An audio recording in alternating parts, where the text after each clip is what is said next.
Radio María presenta Café con Fe, donde la fe y la cultura se mezclan en un espacio de conversación y actualidad. Conducido por Sophie Bertet y Carmen Villa, colaboradoras de la Pastoral UC.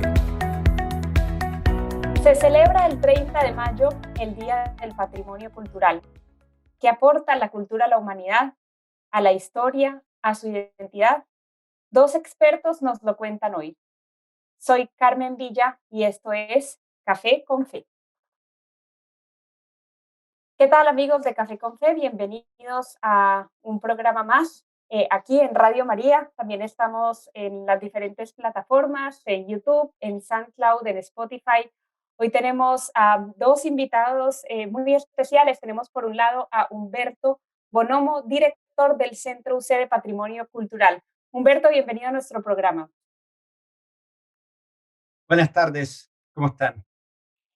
Bien, tenemos también al padre Carlos Cox, director de la Comisión Nacional de Santuarios. Padre, bienvenido a Café con Fe.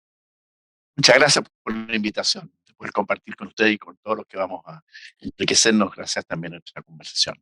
Gracias. Humberto, comencemos con una pregunta básica, pero creo que puede ayudarnos a abrir el programa. ¿Qué se entiende por un bien patrimonial? Bueno, un bien patrimonial es un bien, pero también una práctica, un rito que tiene sentido, y que tiene valor y que por lo tanto queremos cuidar. Creo que patrimonio para mí es sinónimo de cuidado. ¿M? Y esa es una manera de verlo, entender qué es patrimonio, algo que tiene valor y que cuidamos. ¿Qué define a un templo como patrimonio cultural, Humberto?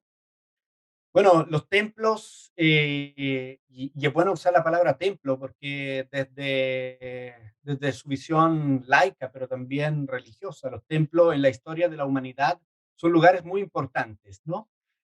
Son lugares importantes porque ahí suceden cosas importantes, desde rezos a manifestaciones, a actos, celebraciones públicas, a otras más privadas, momentos significativos para la vida de todas las personas. Entonces, en eso, digamos, tienen mucho sentido y son muy importantes los templos. Además, por supuesto, que por sus características arquitectónicas, espaciales, constructivas, históricas, dónde están, cómo son, quién los hizo, etcétera. Pero si pensamos en la vida de todos nosotros, los templos en general pertenezcan a cualquier tipo de religión, son lugares muy significativos, porque son bellos, porque son únicos, porque son lugares emblemáticos, donde uno siente algo. Mira, tal vez Padre, sí, sí, padre, le yo, doy la yo palabra. quisiera enriquecer un poco lo que dice Humberto. Yo creo que los templos, y sobre todo los santuarios, que es lo que me toca a mí conocer, tienen además una relevancia porque son lugares donde se produce un acontecimiento histórico, que ese acontecimiento histórico tiene por lo tanto un significado para las personas y para un pueblo. Por ejemplo, cuando uno dice el santuario, por ejemplo, Maipú, por supuesto que hay toda una estructura de la belleza, de la articulación, pero está articulando un momento de la historia. O cuando uno dice, no sé, supongamos los más conocidos, ¿no es cierto? Guadalupe, qué sé yo, que uno articula además la idiosincrasia de un pueblo. Entonces, una de las cosas más importantes es que uno en las experiencias religiosas, que por lo demás no son solamente la católica, ¿eh? En la experiencia religiosa, el templo articula un acontecimiento significativo para una ciudad, para un país, etcétera. A mí me tocó, y Humberto conoce mucho más porque es perito en eso, estar en México, y es interesante que normalmente, por ejemplo, en Tenochtitlán y tantos otros lugares, de la cultura que hay ahí, lo único que quedaron son los templos, porque las casas eran chocitas. Ellos significaban su cultura en el templo, sus símbolos, sus ritos, etcétera. Ese era el eje articulador de su vida. Entonces, eso creo que es muy importante porque entonces el elemento de la belleza es uno, el elemento de la arquitectura es otro, pero la clave del templo es el acontecimiento que significa histórico, cultural, en fin, etcétera. Y que por lo tanto, y en ese sentido lo dijo muy bien Humberto, por eso es que es un bien matrimonial que se cuida no solo por el valor que tiene, sino que por el valor que significa hacia el futuro. O sea, en el templo se articulan caminos de futuro. Después podemos profundizar Sí. sobre eso. No, y esto es muy interesante porque podríamos decirlo también que otra definición, no es una definición, pero otra explicación de lo que estamos diciendo. Los templos son vehículos y materialización de la dimensión espiritual que está en cada uno de nosotros. ¿No? Entonces nosotros tenemos una dimensión espiritual, nos preguntamos sobre la vida y la muerte, independiente de qué religión profesemos, nos cuestionamos la grandeza, conceptos como la infinitud de algo, ¿no? Y los templos tienden a interpretar todas esas preguntas siempre, ¿no? Y la interpretan y le dan una dimensión. Y por eso una dimensión, una forma. Y por eso la pirámide egipcia, el templo de Atenas en la Acrópolis, en Atenas, que es además representa la vida republicana, ¿no? La república, las ciudades-estado, o sea, como ideales súper importantes para la cultura occidental. Y por supuesto que para los católicos los templos, las iglesias, las catedrales tienen una significación también social y cultural y son el lugar de la vida espiritual. Pero piensa, por ejemplo, lo que sucede entre la variación del románico al gótico. El románico son estas iglesias que también tiene que ver con su forma constructiva, ¿no? Con la capacidad tecnológica de ese momento. Pero la religión, el catolicismo para el románico había como un cierto temor, un temor a Dios. En cambio, en el gótico, el alma y las personas se elevan al cielo.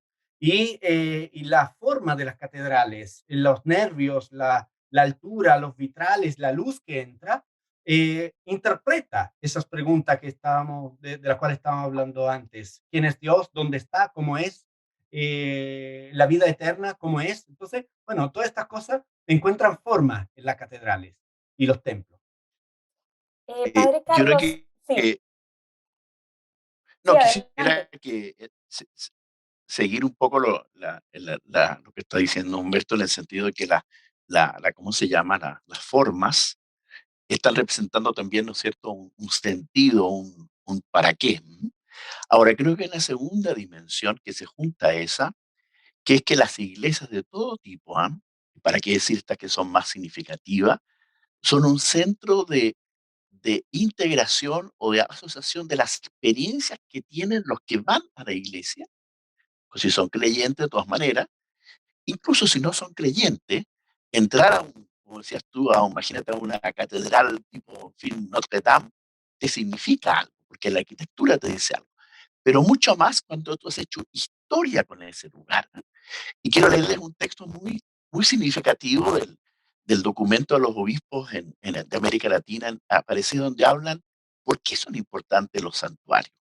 Y les digo porque el texto es muy cortito y es más bonito que lo que yo pueda decir. Dice, esas paredes, a los santuarios, contienen muchas historias de conversión, de perdón y de dones recibidos que millones podrían hablar. Eso es lo fantástico, que además por decir, de la materialidad del templo, hay una materialidad humana, hay una materialidad de las familias que han pasado por esos lugares por, de, por siglos a veces, y que ese templo les significa, por lo tanto, un sentido de su vida. Aquí estuvo el abuelo, el bisabuelo, estoy yo, estarán mis hijos.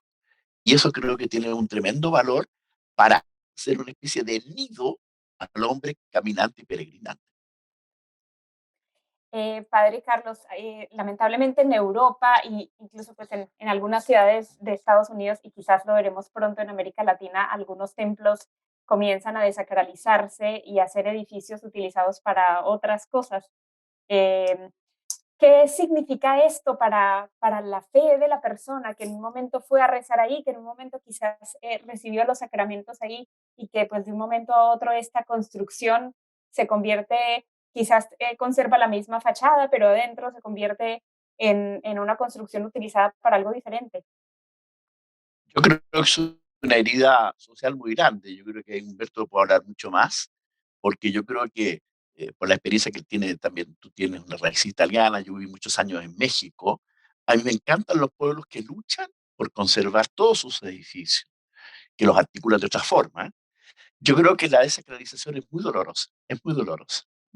El otro día pasé aquí nomás en Santiago, yo no soy de Santiago, yo nací en el norte, cerca de La Tirana. Pasé a lo que había sido un colegio que se llamaba Saint George, que ahora es una iglesia mormona. Los americanos son muy prácticos, ¿no es cierto? Entonces vieron al mejor postor y se lo metieron a los mormones. Pero hay que tener color. Ahí hay gente que pasó, que su historia está atada a ese espacio.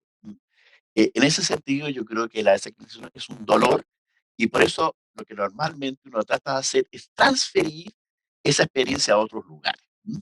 Entonces, esos símbolos son de alguna manera transferidos a otros lugares de manera que no pierda eso. Pero que es un dolor, de todas maneras. Ahora, es un tema muy sensible que estamos conversando y es un tema muy complejo. Eh, Porque, como decíamos al principio, patrimonio es sinónimo de cuidado y de valor. ¿Cuándo sucede esto? ¿Cuándo suceden las desacralizaciones? Cuando una sociedad cambia su aspecto valórico y por lo tanto deja de considerar valioso algo que antes lo era y que ya que no es valioso, digamos, hoy día o tiene otros valores, por lo tanto se abre, se vuelve a barajar su sentido y puede tomar otros rumbos, ¿no? Y esto, por supuesto, que pasa a llevar a muchas personas, estos sucesos pasan a llevar a muchas personas, eh, pero por otro lado, esos sucesos también pueden tener un desenlace positivo. Por ejemplo, en Chile, no solamente en Chile, en muchas partes del mundo, hay muchas iglesias que están derrumbadas o semi derrumbadas, cerradas a la comunidad, que no tienen, que digamos, no la ocupan, no las puede ocupar, y son lugares privados de la vida social. Pongámonos en el peor de los escenarios, lícito, la vida social laica, un programa totalmente laico, ¿no? Pero vinculado a la cultura que no tenga nada, que no tenga ninguna dimensión, digamos, religiosa. Sí la tiene espiritual, por supuesto, pero no religiosa. Entonces, ese lugar cerrado, ¿no? Privado a la sociedad y a la colectividad, es también una oportunidad perdida. Yo recuerdo siempre una iglesia en mi pueblo, en Italia, donde yo viví, que una iglesia que fue una iglesia desacralizada, que durante mucho tiempo, en el corazón del pueblito donde yo vengo, desacralizada, que por mucho tiempo fue un depósito, y que volvió digamos, a recuperar su esplendor, se volvió a sacralizar, no sé si es el término correcto, y ahora ahí se celebran actos, de hecho mi tío se casó en esa iglesia. Entonces, estas cosas son cíclicas, van y vuelven, son reflejos de la sociedad que vivimos. Por lo tanto, para que eso no suceda, necesitamos mantener vivos esos valores, necesitamos mantener articulada la vida social de las personas con esos lugares. Y eso es la garantía de sobrevivencia, ¿ya?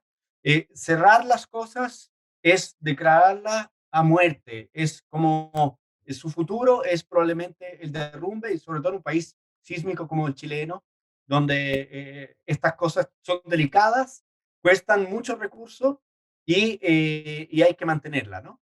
Entonces, bueno, es un tema complicado.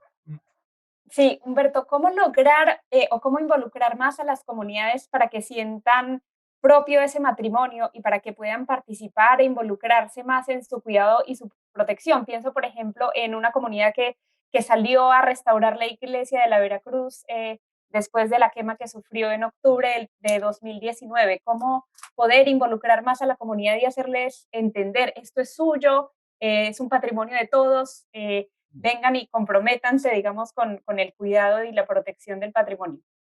Sí, a ver, yo creo que hay muchas estrategias, hay muchas maneras de hacerlo y hay mucha experiencia en el mundo, digamos, de la cual debiésemos aprender como sociedad, lo digo no solamente como Iglesia de Chile o como universidad, sino en general como sociedad. Pero para mí, digamos, después voy a dar algún ejemplo concreto, pero para mí la manera más segura de poder lograr el objetivo, ¿cierto? Que es volver a vincular la comunidad con estos lugares, es tratar de transmitir las cosas que estamos conversando acá. Estos son lugares de culto para los católicos, pero que son lugares de culto para la cultura también. Ahí hay la raíz, ¿no? Común entre culto y cultura. Y cultura, digamos, es un conjunto mucho más inclusivo, mucho más amplio, que interesa hoy a muchas más personas. Digamos, y por lo tanto, eso es una clave para mantener vivos estos lugares y volver a acercarlo a la comunidad. En Italia, por ejemplo, en Venecia, yo, digamos, he estudiado ahí, voy todos los años, no soy de ahí, pero en Venecia, cuando uno va paseando por la ciudad, hay muchísimas iglesias y muchas de ellas en las cuales se celebra, por ejemplo, todos los días en la misa o el rosario en el mes de María, son iglesias en las cuales, por ejemplo, 3 veces por semana hay conciertos. ¿De Y música por sacra o de cualquier música, tipo?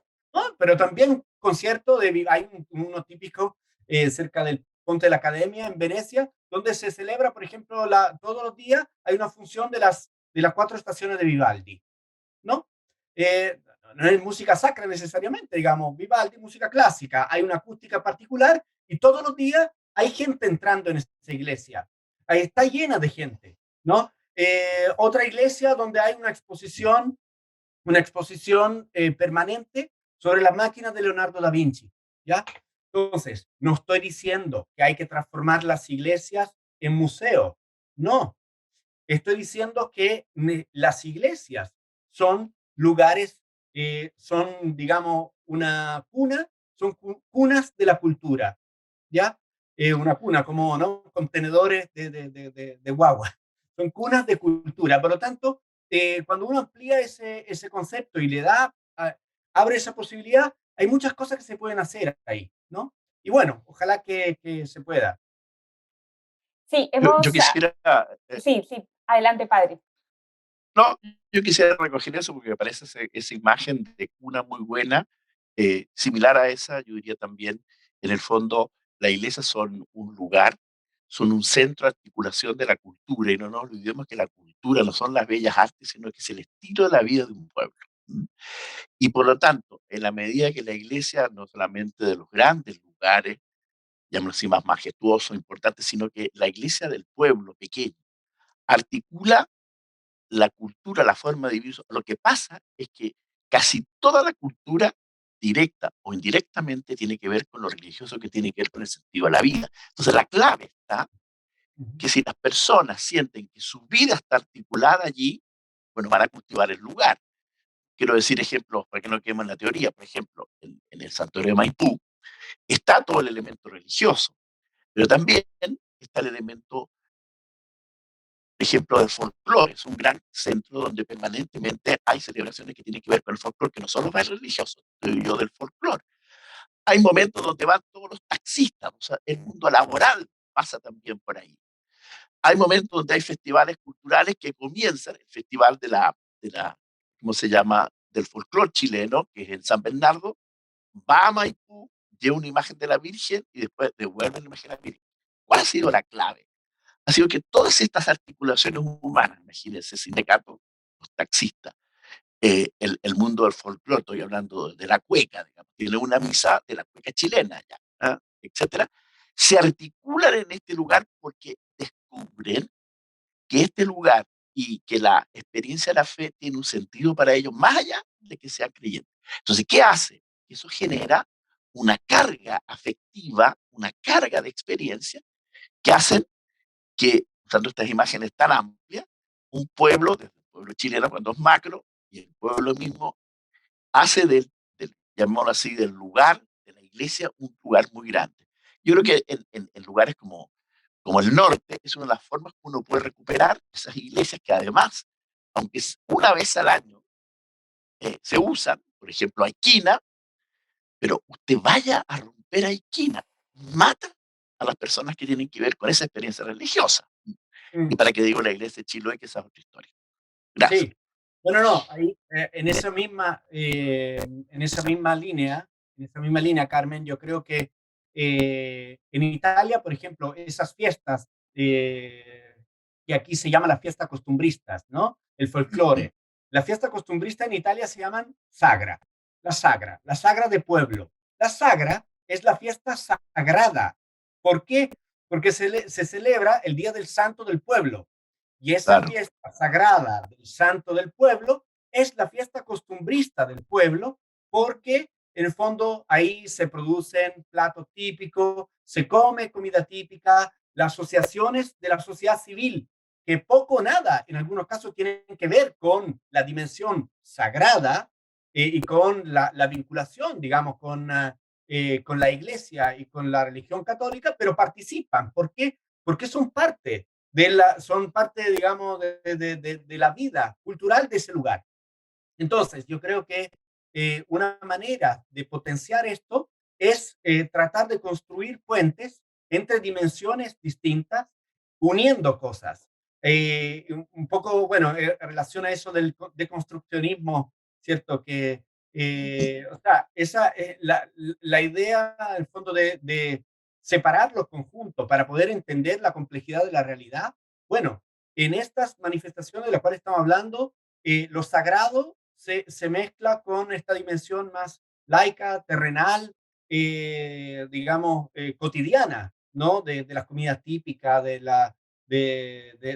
o sea, entonces, bueno, construir espacios donde la cultura, en toda su riqueza, en toda su diversidad, se puede manifestar, es una garantía de que todas las cosas de las cuales estamos hablando tendrán futuro. Y es una fuerte, digamos, una clave para política de salvaguarda, por ejemplo, y estrategia de conservación del patrimonio. Sí, yo pienso cómo puede ser la cultura como ese canal muchas veces para llevar a las personas a la fe, eh, para que, no sé, por ejemplo, lo que ustedes decían de las exposiciones en las iglesias, lo que ocurre en Italia, quizás es, es una buena estrategia de llevar a las personas a la fe. Bueno, siguiendo este tema, hay una frase muy bonita del Papa Francisco que me llama la atención. Él habla mucho de la necesidad de ser memoriosos, de tener siempre en cuenta la memoria histórica, la memoria cultural de un pueblo. Él dice, un pueblo que olvida su pasado, su historia, sus raíces, no tiene futuro, es un pueblo seco. La memoria asentada firmemente sobre la justicia, alejada de sentimientos de venganza y de odio, transforma el pasado en fuente de inspiración para construir un futuro de convivencia y armonía, haciéndonos conscientes de la tragedia y sin razón de la guerra. ¿Cómo cree Humberto que la cultura puede ayudar a elevar al hombre, a elevar su espíritu de tal manera pues, que lo haga, digamos, evitar todos estos conflictos y manifestaciones que vemos ahora y lamentablemente destrucciones también? Sí. Bueno, como la cultura, voy a plantear voy a plantearlo simplemente. Educación, educación y educación. Sin educación, todas las cosas que estamos diciendo no tienen sentido. No tienen sentido, digamos, no tienen espesor. ¿Qué significa? ¿Qué es la memoria? ¿Me entiendes? Sin educación, sin las herramientas para poder entender todos los significados de las cosas, que vivimos, que nos rodean, los acontecimientos históricos, como esos acontecimientos históricos se transforman en recuerdo, memoria, historias, y por lo tanto sientan la base de una cultura, de una sociedad. Sin educación, esto no tiene sentido, no hay instrumento para poder entenderlo. Ahora, concretamente, para, digamos, estamos en el mes del patrimonio y por lo tanto también hay un interés aquí para articular de nuevo cultura y fe. eh, Hay que demostrar que los puntos de contacto entre la cultura y la fe y de acuerdo entre esas dos cosas, digamos, son mucho más que los desacuerdos. Cuando hablamos de justicia, ¿y cuántas palabras, cuántas veces esa palabra, en las escrituras, digamos, cuántas veces hay búsqueda de justicia en este mundo, en el otro, ¿me entiendes? En la tierra, en el cielo? No, justicia, belleza, ¿me entiendes? O sea, la idea la misma idea de belleza, la búsqueda de la belleza, la dimensión, en el fondo, de la vida como algo bello, el respeto, los valores sobre los cuales se funda nuestra cultura, eh, son valores, bueno, son valores tanto religiosos como laicos, católicos y de otras religiones también. Son el hilo conductor que nos une como sociedad. Pero para valorar eso y entenderlo se necesita educación. Educación. ¿Cómo se puede, Humberto, Ahí, desde la UCE ayudar en esta tarea, desde el Centro de Patrimonio Cultural UCE? yo le paso la palabra a padre Carlos, que quería agregar algo, yo creo, y después respondo a tu pregunta, Carlos. No, yo quería decir una cosa y te toca a ti que es un privilegio en Chile, por lo menos que lo que yo conozca, que existe este día patrimonial. Eso tiene muy poca historia y se lo debemos muy especialmente a Marta Cruzco, que el lago ella fue cuando estaba en el DIVAM que comenzó esto, y fue impresionante porque a mí me tocó comenzar los primeros años en el Santuario Maipú. Yo llegué al año 2005, el Día del Patrimonio era una cosa que no pasaba nada. Y fue tanto el vuelo que tomó en la línea de lo que tú dices, Humberto, que hoy día en el santuario se llama la fiesta del patrimonio. Primero son 2 días, segundo tienen que ver con lo religioso, tienen que ver con lo cultural, tienen que ver con un patio de comidas, tienen que ver con eventos, ¿cómo se llama?, folclóricos, de manera que la persona en torno a este lugar histórico viva la riqueza de la vida. Está lo religioso, como digo, está lo histórico, porque está el museo, ¿no es cierto? Está el folclore, están las comidas, hay juegos para los niños, etcétera. Entonces, se transforma el Día del Patrimonio en una experiencia, y aquí queda la clave de la educación.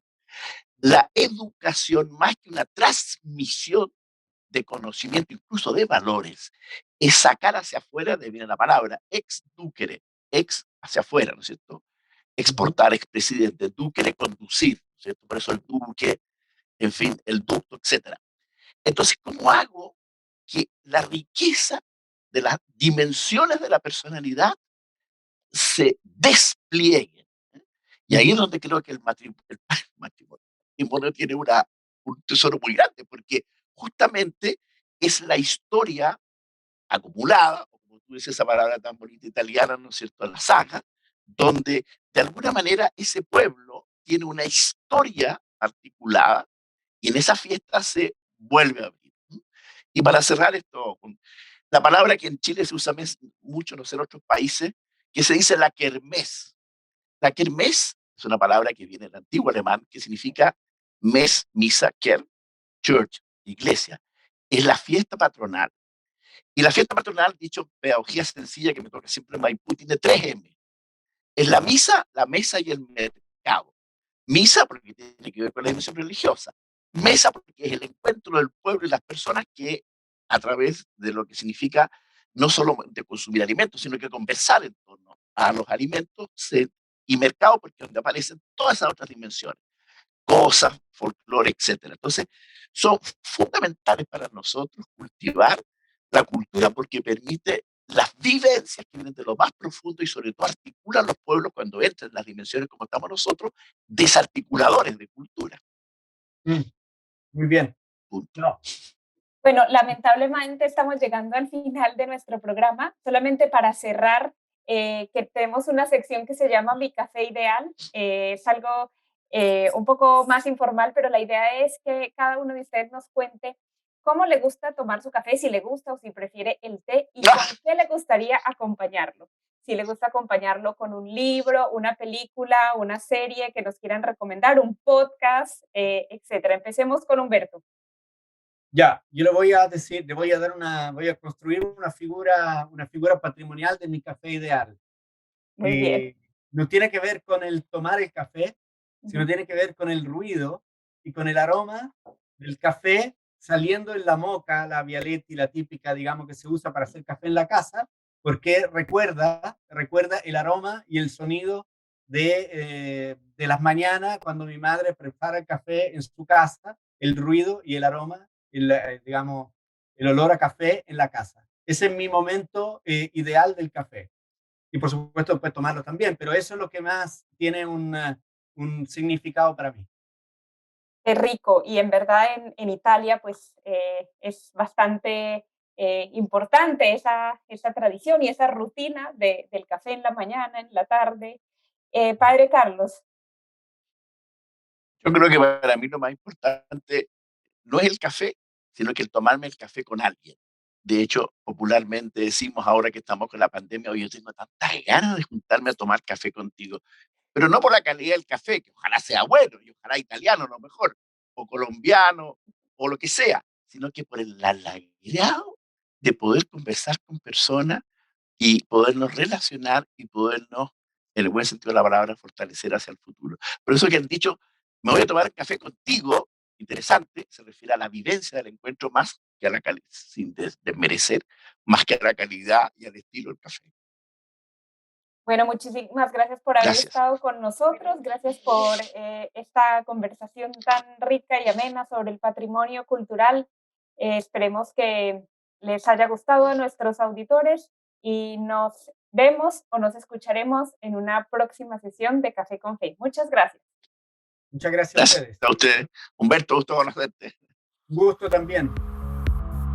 Radio María presentó Café con Fe, donde la fe y la cultura se mezclan en un espacio de conversación y actualidad. Conducido por Sophie Bertet y Carmen Villa, colaboradoras de la Pastoral UC. Café con Fe, todos los miércoles a las 18:30 horas, en Radio María, una buena señal para Chile.